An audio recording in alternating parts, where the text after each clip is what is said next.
आज कार्यक्रम में बात होगी बिहार की, जहां सियासी फिजा फिर से बदल गई है। रिश्ते बदल चुके हैं। जो साथी थे वो विरोधी हो गए हैं और जो विरोधी थे वो साथी बन गए हैं। लेकिन नीतीश की सत्ता कायम है। हमारे आज के सातों सवाल बिहार के बदले सत्ता समीकरणों और बिहार की परिस्थितियों के इर्द गिर्द ही होंगे। हमारा पहला सवाल अब आपके सामने है और हमारा पहला सवाल है, सियासी बदलाव से कितना बदलेगा बिहार? नीतीश ने 8वीं बार मुख्यमंत्री के तौर पर शपथ ग्रहण कर ली है और डिप्टी सीएम का ताज फिर से तेजस्वी के सिर सज गया है। नेताओं के सितारे तो बदल गए, लेकिन बिहार की तकदीर नहीं बदली।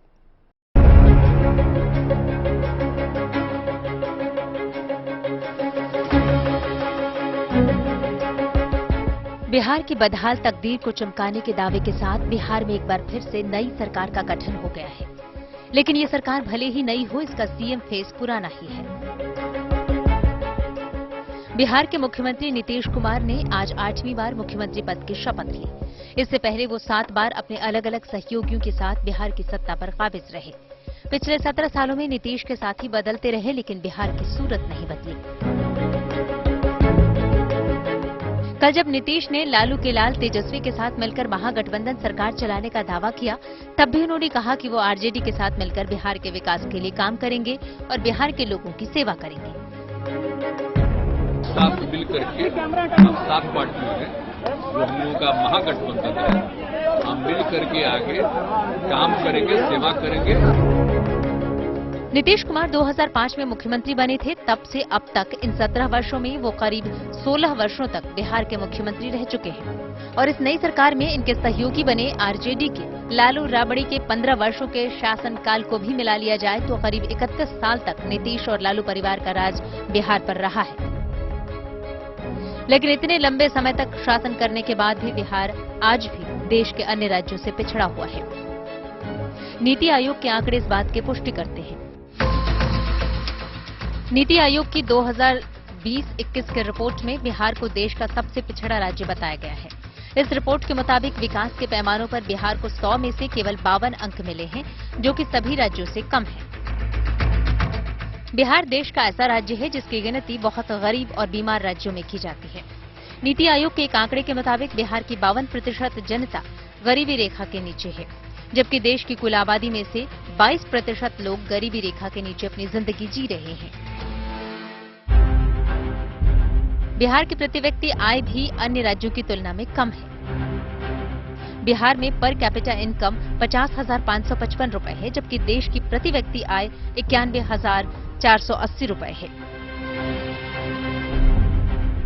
ये असमानता पहली बार नहीं है, ये बिहार में सालों से रही है। लेकिन इस अंतर को मिटाने के लिए बिहार की सरकार के पास कभी कोई ठोस रणनीति नहीं रही। स्वास्थ्य सुविधाओं के मामले में भी बिहार देश के अन्य राज्यों के मुकाबले निचले पायदान पर खड़ा है। नीति आयोग के हेल्थ इंडेक्स के मुताबिक स्वास्थ्य सुविधाओं के मामले में देश के 19 बड़े राज्यों में बिहार 18वें नंबर पर है।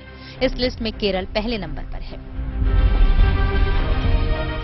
बिहार में सरकारें भले बदली, लेकिन बिहार की किस्मत नहीं बदली।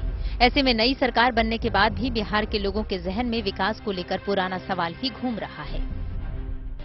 देखने की बात यह होगी कि जो नई सरकार आती है वो काम कितना बेहतर करती है, या जो पीछे की जो सरकार थी उससे बेहतर करती है, उससे खराब करती है, उससे अलग करती है, वो ज्यादा महत्वपूर्ण। मैं किसी का फ्यूचर देखने वाला, मैं कोई फ्यूचर वक्ता तो हूं नहीं भाई। वो यहाँ के सबसे बड़े दल के नेता हैं, अभी इस फॉर्मेशन में बड़े जिम्मेवारी के पद पे आएंगे। शायद इस पूरे फॉर्मेशन को चलाने में उनकी सबसे बड़ी भूमिका होगी। नीतीश कुमार अपने पिछले 16 वर्षों में बिहार की जनता की सेवा करने का दावा और वादा करते रहे हैं, लेकिन बिहार के विकास से जुड़े आंकड़े उनके दावों पर सवाल खड़ा कर रहे हैं। Bureau report, good news today. ज्यादा पुरानी बात नहीं है। बिहार के चुनावी दंगल में सभी पार्टियां बिहार के लोगों को नए बिहार का सपना दिखा रही थी। तेजस्वी बुलंद आवाज में 10 लाख लोगों को रोजगार देने का ऐलान करते थे। उस समय के नतीजों ने उन्हें विपक्ष में बिठा दिया, लेकिन सियासी समीकरणों ने अब उन्हें सत्ता में वापस ला दिया है। ऐसे में हमारा दूसरा सवाल अब आपके सामने है और हमारा सवाल है, क्या पूरा होगा 10 लाख रोजगार का वादा? तेजस्वी के हाथ में पावर आ गई है, लिहाजा लोगों को आरजेडी का मैनिफेस्टो और तेजस्वी के वादे भी याद आ रहे हैं। लेकिन सवाल यह है कि कैसे मिलेंगी 10 लाख नौकरियां और कहां से आएंगे पैसे।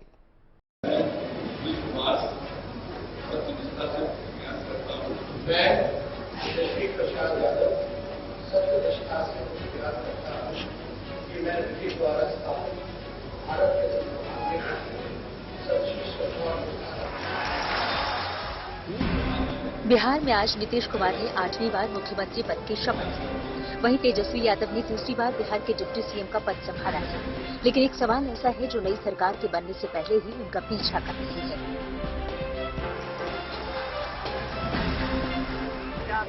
हम लोगों की बात चलेगी अभी तो 10 लाख नौकरी। एक बार तारीख तो तय हो जाने दीजिए, तारीख तय हो जाने दीजिए, जनता के दुख दर्द को दूर किया जाएगा। बिहार के डिप्टी सीएम से कल ये पूछा गया कि क्या बिहार के 10 लाख युवाओं को रोजगार मिलेगा। तेजस्वी यादव इस सवाल पर मुस्कुराते हुए बोले, तारीख तो तय हो जाने दीजिए, लोगों की कल्याण की बात करते हुए आगे बढ़ गए। दरअसल 2020 विधानसभा चुनाव के दौरान तेजस्वी यादव ने रोजगार के मुद्दे को जोर शोर से उठाया। हर चुनावी सभा में इस बात को दोहराते नजर आए कि अगर आरजेडी की सरकार बनी तो बिहार के युवाओं को दूसरे राज्यों में रोजगार के लिए नहीं भटकना पड़ेगा। उनकी सरकार 10 लाख रोजगार के अवसर पैदा करेगी, वो भी हर साल। पहला मेरा अगर कलम चलेगा, दस्तखत होगा तो 10 लाख नौजवानों को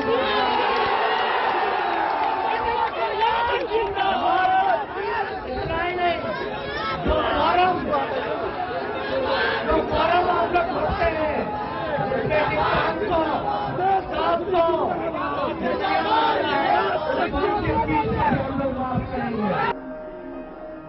इतना ही नहीं, तेजस्वी यादव ने यहाँ तक कहा था कि उनकी सरकार बनती है तो पहले ही कैबिनेट बैठक में बिहार के 10 लाख युवाओं को नौकरी का आदेश देंगे। चुनाव के बाद आरजेडी की सरकार नहीं बनी, लेकिन रोजगार वाले मुद्दे को तेजस्वी ने बिल्कुल भी नहीं छोड़ा।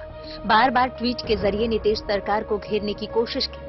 तेजस्वी यादव ने तब ट्वीट कर लिखा था कि बिहार में 4,50,000 रिक्तियां पहले से ही हैं। शिक्षा, स्वास्थ्य, गृह विभाग सहित अन्य विभागों में राष्ट्रीय औसत के मानकों के हिसाब से बिहार में अभी 5,50,000 नियुक्तियों की अत्यंत आवश्यकता है। अगर देखें तो बिहार में बेरोजगारी दर 18.8% है और देश में चौथे नंबर पर है। अब सरकार भी बन गई है, ऐसे में बिहार का हर वो युवा जानना चाहता है कि क्या उनका लंबा इंतजार खत्म होगा। अगर हाँ, तो फिर ये रोजगार के अवसर कहां से पैदा होंगे, पैसे कहां से आएंगे। बिहार पहले से ही पिछड़े राज्यों की सूची में सबसे नीचे है। ऐसे में नीतीश की अगुवाई वाली महागठबंधन की ये सरकार रोजगार के मुद्दे पर क्या कदम उठाती है। वैसे नीतीश ने जब पहली बार बीजेपी से नाता तोड़कर बिहार में सरकार बनाई थी तो उस दौरान भी उन्होंने बेरोजगारी पर केंद्र सरकार को घेरा था, नीतियों पर सवाल खड़े किए थे।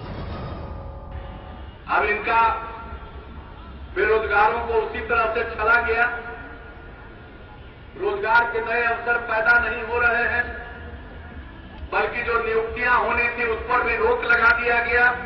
जरूरत पड़ी हम गुहार लगाएंगे केंद्र के सामने, चाहे जिनकी भी सरकार हो, और अगर न्याय नहीं मिलेगा तो हम मजबूर होंगे माननीय सर्वोच्च न्यायालय के में पिटीशन भी हम लोगों को दायर करना पड़ेगा, तो हम दायर करेंगे।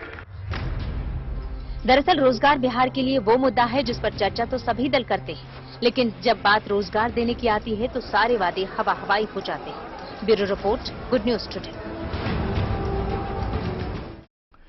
विशेष राज्य का दर्जा सालों से बिहार की सियासत के केंद्र में है। पिछले कई सालों से तो नीतीश ही बिहार की कमान संभाल रहे हैं।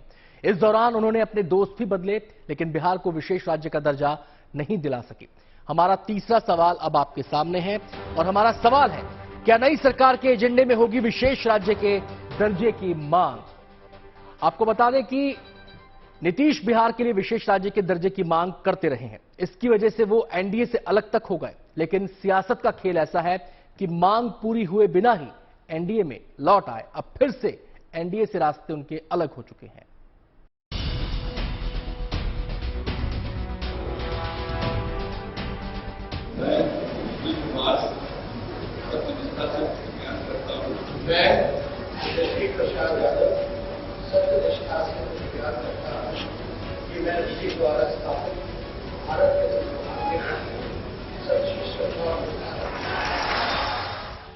आप देख लीजिए, बिहार को विशेष राज्य का दर्जा नहीं मिला। माननीय मुख्यमंत्री जी ने अपना काम किया। कई प्लेटफॉर्म पे इन्होंने प्रधानमंत्री जी के सामने पटना यूनिवर्सिटी की मांग की, लेकिन मान लीजिए पटना यूनिवर्सिटी को उसका दर्जा नहीं मिला अब तक। विशेष पैकेज का क्या हुआ? बिहार की पॉलिटिक्स में विशेष राज्य के दर्जे की मांग कितनी अहमियत रखती है, इसका अंदाजा बिहार के डिप्टी सीएम तेजस्वी यादव के बयान से भी लगा सकते हैं, जो उन्होंने कल नीतीश कुमार के साथ दिया था। डिप्टी सीएम बनने से पहले विशेष राज्य के दर्जे पर तेजस्वी ने जहां मुख्यमंत्री की तारीफ की, वहीं सीधे प्रधानमंत्री नरेंद्र मोदी को घेरा। आरोप है कि बार बार की मांग के बाद भी बिहार को विशेष राज्य का दर्जा केंद्र सरकार ने नहीं दिया। बिहार के मुख्यमंत्री नीतीश कुमार इस मुद्दे पर काफी मुखर रहे हैं। एनडीए के साथ रहते हुए भी उन्होंने केंद्र सरकार से बिहार के लिए कई बार विशेष राज्य के दर्जे की मांग की, लेकिन हर बार उनके हाथ निराशा लगी। पिछली बार 2015 में जब उन्होंने बीजेपी का साथ छोड़कर आरजेडी का दामन थामा, तो उस दौरान भी अलग होने की एक वजह बिहार को विशेष राज्य का दर्जा नहीं देने को बताया गया था। बिहार घूम रहे थे तो कहा कि विशेष राज्य का दर्जा देंगे, विशेष सहायता देंगे, विशेष ध्यान देंगे। क्या हुआ विशेष राज्य के दर्जा का? रोज हम मांग रहे हैं विशेष राज्य का दर्जा, भूल गए। आजकल विशेष पैकेज की बात करते हैं। और अब एक बार फिर से नीतीश कुमार बीजेपी के खिलाफ दूसरे छोर पर खड़े हैं। ऐसे में साथ रहते नीतीश की मांग जब केंद्र सरकार ने नहीं मानी, तो फिर क्या अलग होने के बाद बिहार की ये ख्वाहिश पूरी हो पाएगी? बीजेपी से इतनी खटास के बाद अब बिहार को विशेष राज्य का दर्जा दिला पाना महागठबंधन सरकार के लिए आसान नहीं रहने वाला। दरअसल बिहार जैसे पिछड़े राज्यों को विशेष राज्य का दर्जा मिल जाता है तो फिर राज्य के विकास को नई गति मिल सकती है। बिहार बीमारू राज्यों की सूची से बाहर आ सकता है। विशेष राज्य का दर्जा मिलने पर किसी भी राज्य के लिए केंद्र से मिलने वाली अनुदान की राशि बढ़ जाती है। विशेष राज्य का दर्जा प्राप्त राज्यों को केंद्र सरकार से 90% अनुदान मिलता है। बाकी 10% रकम बिना किसी ब्याज के मिलती है। कर में छूट दी जाती है। जैसे ही कर में छूट मिलेगी, निवेशक आकर्षित होंगे, जिससे इन्वेस्टमेंट बढ़ेगा। इसके अलावा excise, custom, corporate income tax में भी रियायत मिलती है।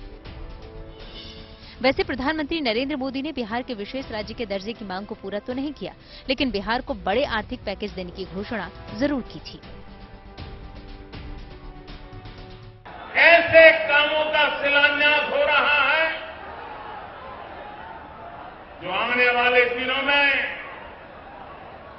बिहार की शकल सूरत बदल देंगे, बिहार के भाग्य को बदल देंगे और बिहार के नौजवान को एक नया बिहार बनाने की एक अद्भुत क्षमता देंगे, अद्भुत ताकत देंगे।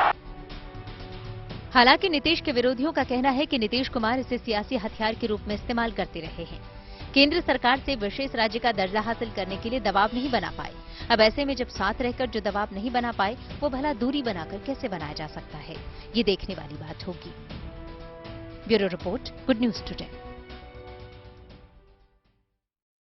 शासन चाहे लालू का रहा हो या फिर नीतीश का, सबने बिहार के लोगों को सब्ज बाग दिखाए हैं। बिहार के लिए विकास पथ तैयार करने के वादे किए हैं।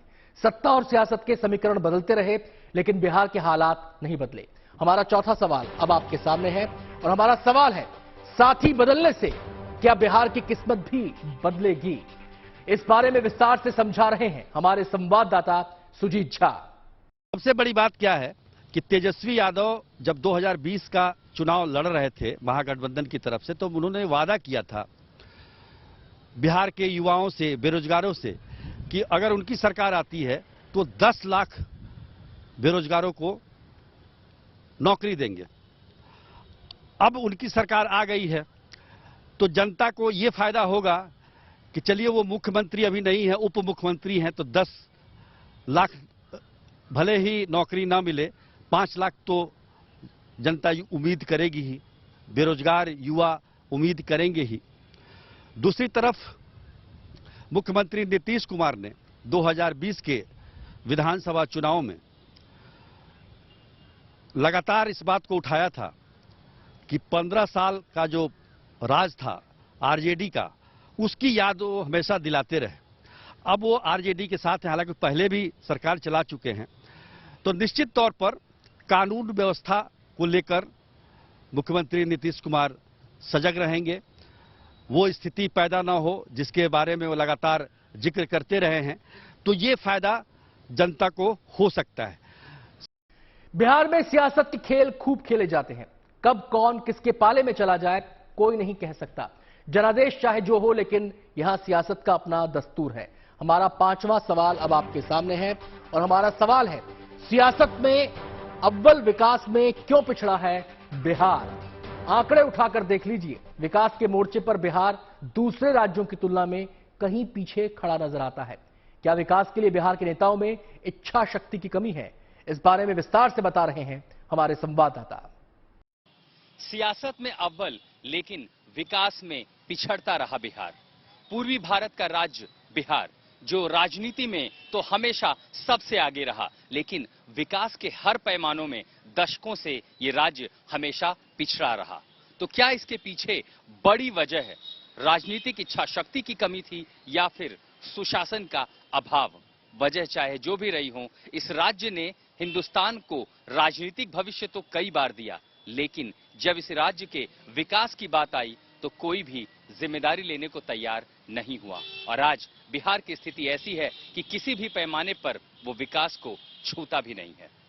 फिलहाल पटना से संजय कुमार के साथ मैं Ashutosh Mishra, good news today. Bihar की छवि पूरे देश में बीमारू राज्य की बन चुकी है, जो विकास के हर क्षेत्र में फिसड्डी है। विकास के किसी भी मोर्चे पर देख लीजिए, आंकड़े निराशा पैदा करते हैं। हमारा 6ठा सवाल अब आपके सामने है और हमारा सवाल है, नीति आयोग के आंकड़ों में कहां खड़ा है बिहार? अब जरा ग्राफिक्स के जरिए पूरी तस्वीर आपको समझाते हैं। 2020-21 की नीति आयोग की रिपोर्ट के मुताबिक बिहार विकास के मामले में देश में सबसे निचले पायदान पर है। नीति आयोग की 2020-21 की रिपोर्ट में बिहार को देश का सबसे पिछड़ा राज्य बताया गया है।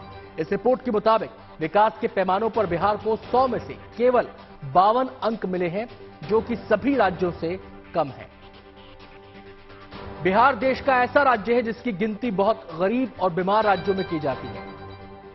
नीति आयोग के एक आंकड़े के मुताबिक बिहार की 52% जनता गरीबी रेखा के नीचे है, जबकि देश की कुल आबादी में से 22% लोग गरीबी रेखा के नीचे अपनी जिंदगी जी रहे हैं। बिहार की प्रति व्यक्ति आय भी अन्य राज्यों की तुलना में काफी कम है। बिहार में पर कैपिटा इनकम 50,555 रुपए है, जबकि देश की प्रति व्यक्ति आय 91,480 रुपए है। स्वास्थ्य सुविधाओं के मामले में भी बिहार देश के अन्य राज्यों के मुकाबले निचले पायदान पर खड़ा है। नीति आयोग के हेल्थ इंडेक्स के मुताबिक स्वास्थ्य सुविधाओं के मामले में देश के 19 बड़े राज्यों में बिहार 18वें नंबर पर है। इस लिस्ट में केरल पहले नंबर पर है। बिहार में 28,300 लोगों पर केवल एक डॉक्टर है, जबकि देश में औसतन 11,000 लोगों पर एक डॉक्टर है।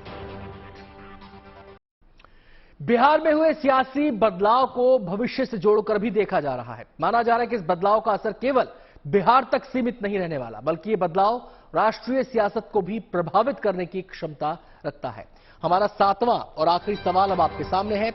हमारा सवाल है, क्या 2024 के चुनाव पर पड़ेगा बदले समीकरणों का असर? आइए देखते हैं इस पर क्या कहना है राजनीतिक विश्लेषक योगेश मिश्रा का। अगर नीतीश कुमार किसी भी तरह, चाहे वो लोगों से बात करके या किसी भी तरह वो फेस बनते हैं अगले लोकसभा चुनाव के लिए, या सारी पॉलिटिकल पार्टियां गठबंधन बना लेती हैं बीजेपी के खिलाफ, मोदी के खिलाफ, तब तो असर पड़ेगा। अगर ये दोनों नहीं हो सकता है तो असर नहीं पड़ेगा, क्योंकि नरेंद्र मोदी को हराने के लिए जो 3-4 फैक्टर्स की जरूरत है, बीजेपी को हराने के जो 3-4 फैक्टर्स जरूरत है, वो किसी के पास नहीं।